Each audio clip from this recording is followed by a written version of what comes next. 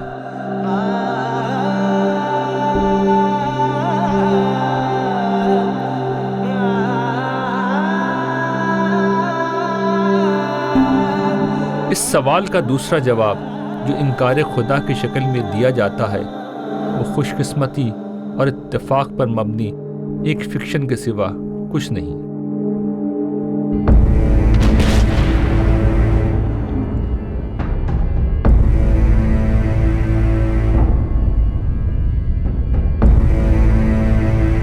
اس fiction story کے مطابق کائنات میں موجود سب کچھ خوش قسمتی کی اس زنجیر سے وجود میں آیا جس کی ہر کڑی اتفاق کی ڈور میں پروئی گئی ہے۔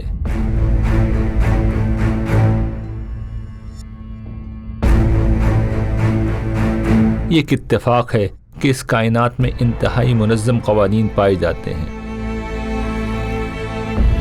یہ اتفاق ہے کہ سورج زمین سے ایک ایسے فاصلے پر ہے جس کی بنا پر یہاں زندگی ممکن ہوئی۔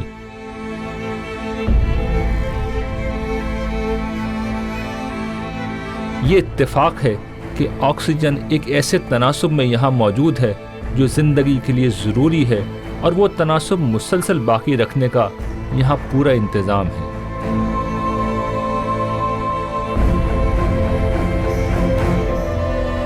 یہ اتفاق ہے کہ یہاں دن و رات کا سلسلہ ایک خاص ترتیب و توازن سے جاری ہے۔ یہ اتفاق ہے کہ سورج، ہوا، سمندر، بادل، پہاڑ، دریا اور دھرتی مل کر خوراک اور پانی کی مسلسل فراہمی کو یقینی بناتے ہیں۔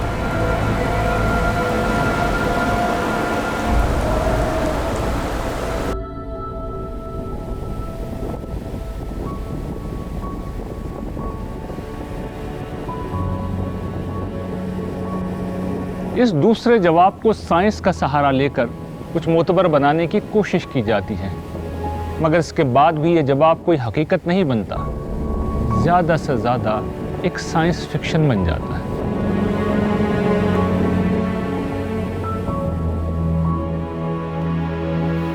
اس طرح کے سائنس فکشن پر یقین رکھنے والے لوگ یہ بھول جاتے ہیں کہ سائنس کا دائرہ کار صرف یہ بتانا ہے کہ یہ کائنات کیا ہے اور کیسے چل رہی ہے، اسے کس نے بنایا اور کس نے وہ طبعی قوانین بنائے جن کے تحت یہ چل رہی ہے۔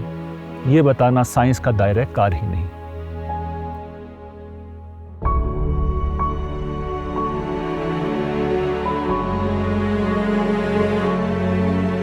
یہ جواب کہ یہ دنیا بخت و اتفاق کا کارخانہ ہے جو بغیر کسی خالق کے انتہائی حیرت انگیز قوانین کے تحت چل رہی ہے، اس وجہ سے وجود میں نہیں آتا کہ منکرین کو خدا کے نہ ہونے کا کوئی ثبوت مل گیا ہے۔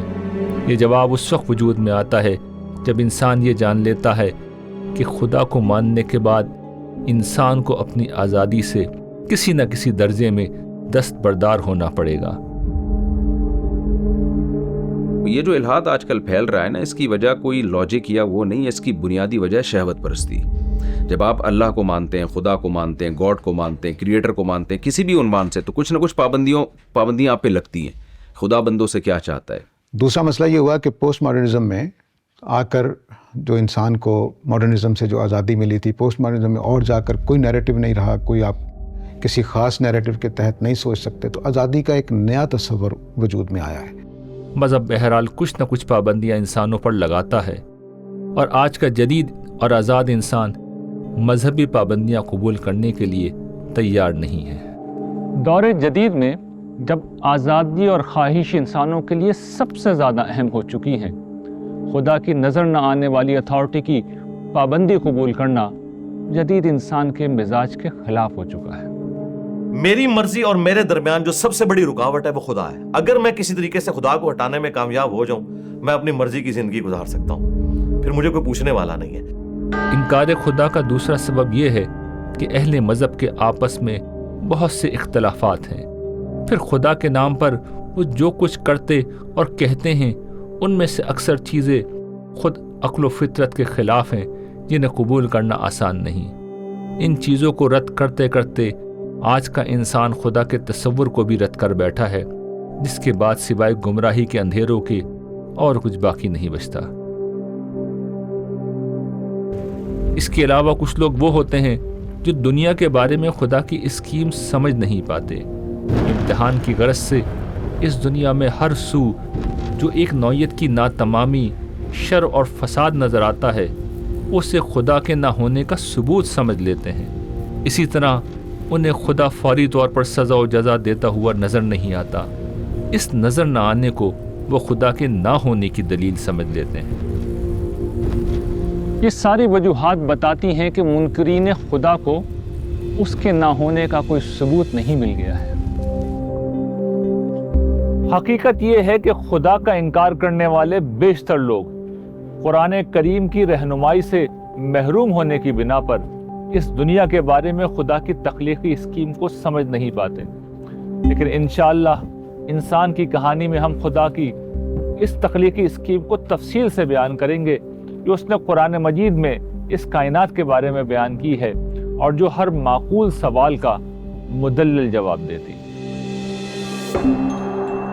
الحاد کے حق میں ایک پوری تحریک کے باوجود دنیا بھر کے بیشتر انسان کسی خدا، اللہ، گاڈ، ایشور، یہوہ کو اس کائنات کا خالق ماننے کو ترجیح دیتے ہیں، نہ کہ اتفاقات کو اس کائنات کے وجود کا سبب سمجھتے ہیں۔ مذہب دشمن کمیونزم نے جبر کے زور پر اور مذہب بیزار مغربی مفکرین نے دلیل کے زور پر خدا کو فرد کی زندگی سے نکالنے کی بہت کوشش کی، جو ناکام ثابت ہوئی، مگر ان کی پیش کردہ توجیہات کسی ایسی فلم کی مانند ہے جس کی کہانی اول تا آخر اتفاقات پر مبنی ہو۔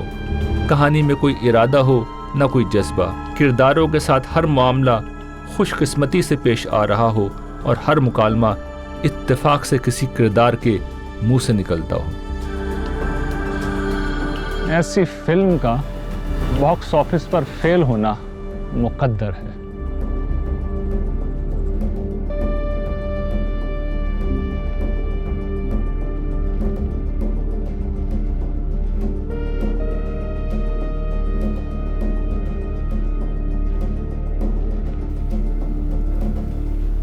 فطرت کی یہ دلیل اور عقل انسانی کا یہ فیصلہ اتنا واضح ہے کہ الحاد کے فکری غلبے کے موجودہ دور میں بھی انسانوں کی اکثریت آج بھی کسی نہ کسی طرح خدا اور مذہب سے وابستہ ہے۔ پیو گلوبل کی مذہب کے حوالے سے شائع ہونے والی ایک تحقیقی رپورٹ 2015 سے 2060 تک مذہبی بنیادوں پر دنیا کا ایک نقشہ ہمارے سامنے پیش کرتی ہے۔ اس رپورٹ کے مطابق آج بھی دنیا کی غالب اکثریت خدا اور مذہب کی نام لیوا ہے۔ صرف 16% لوگ خود کو کسی مذہب سے متعلق نہیں کرتے، باقی 84% لوگ خدا، مذہب اور کائنات کی غیر مادی تعبیر کو ماننے والے ہیں۔ یہ اعداد و شمار بتاتے ہیں کہ انسانوں کا تخلیق کردہ سارا علم بھی یہ منوانے پر زور لگا دے کہ خدا موجود نہیں، تب بھی انسانی فطرت تصور خدا کو چھوڑنے پر آمادہ نہیں ہے۔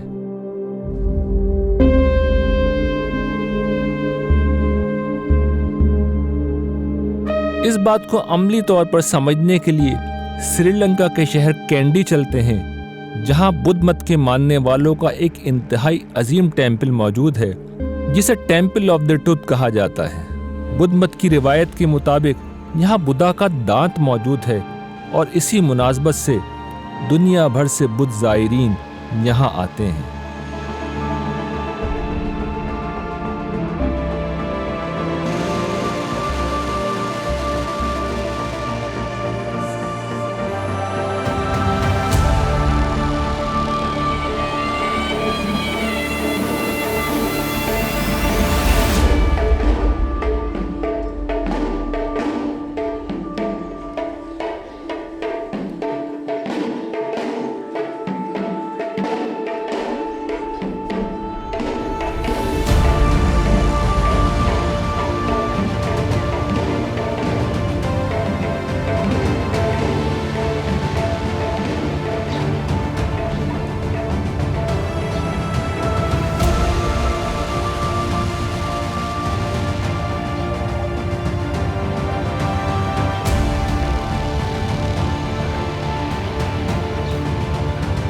بدھ مت اس حقیقت کی ایک زندہ مذہبی مثال ہے۔ بدھ مت میں خدا کا تصور نہیں پایا جاتا، مگر اس مذہب کے پیروکار زبان حال سے یہ بتاتے ہیں کہ انسانوں کے اندر پایا جانے والا جذبہ عبودیت اور روحانیت ہر حال میں زندہ رہتی ہے، سوائے اس کے کہ کوئی انسان رد عمل کی نفسیات میں مبتلا ہو کر خود ہی اس کا گلا گھونٹ دے۔ اس کہانی کی اگلی قسط میں ہم یہ دیکھیں گے کہ اللہ تعالیٰ نے کس طرح انسان کو مسجود ملائک بنا کر زمین کا اقتدار عطا کیا اور یوں اس صاحب اختیار ہستی کو صاحب اقتدار بھی کر دیا۔